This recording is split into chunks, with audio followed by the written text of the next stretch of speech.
guys, welcome back to Zik the Programming Guy channel. In today's video, I'll be showing you how to mute calls on TikTok. Yes, so as we all know, TikTok have actually rolled out the call option on TikTok, so you can actually call somebody on TikTok. But maybe you don't want to start receiving calls on TikTok. All you simply need to do is open up your TikTok app just like this, click on your inbox, right, and go to the person's chat you want to mute his or her call.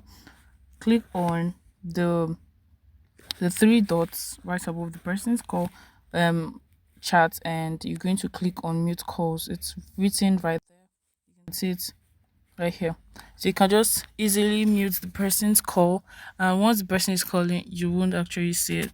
And you can also go to your profile, click on those three horizontal line, click on settings and privacy, and you're going to click on notifications, and you can just turn off your notification as well on TikTok. Or you can simply go to your phone settings like this, and you go to apps, click on TikTok, and you can just turn off the notification from there, so you won't receive any call from your friends on TikTok or followers. If you find this guide helpful, give it a thumbs up and equally subscribe to get more tips like this. Thanks for watching, guys. I'll see you in my next video. Bye.